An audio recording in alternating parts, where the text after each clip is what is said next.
Pada suatu hari, Rasulullah SAW tengah duduk di pinggir kota Madinah. Tiba-tiba, melintaslah sebuah iring-iringan yang membawa jenazah seorang laki-laki. Rasulullah SAW lantas bertanya, "Apakah mayat laki-laki ini meninggalkan utang?" Para sahabat menjawab, "Betul, laki-laki ini meninggalkan utang sebanyak 4 dirham. Sholatkanlah laki-laki itu oleh kalian, karena aku tidak mau mensolati orang yang memiliki utang, lalu meninggal dan belum melunasinya," tutur Rasulullah SAW.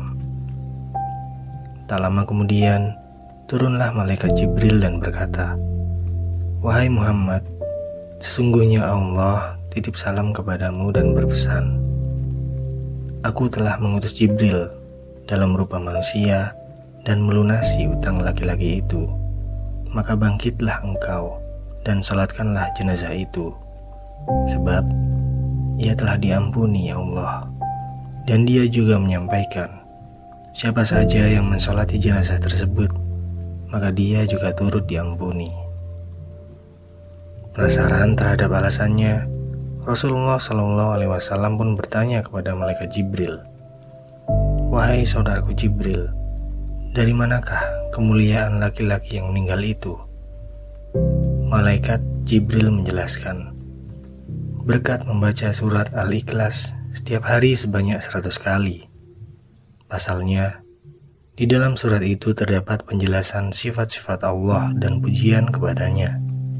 Dan siapa saja yang membaca surat Al-Ikhlas 1 kali seumur hidupnya, maka dia tidak akan keluar dari dunia ini kecuali telah melihat tempatnya di surga.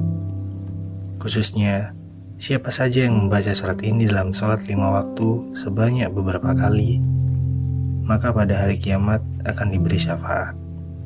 Bahkan, diberi kesempatan untuk memberikan syafaat kepada kerabatnya yang telah divonis masuk neraka." Dari sepenggal kisah ini dapat dipetik beberapa pelajaran berharga. Di antaranya adalah betapa mulia dan istimewanya surat Al-Ikhlas, sehingga orang yang rutin membacanya 100 kali setiap hari diampuni dosanya.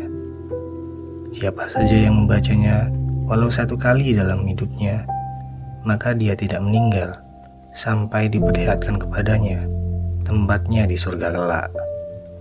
Siapa saja yang membacanya dalam sholat 5 waktu,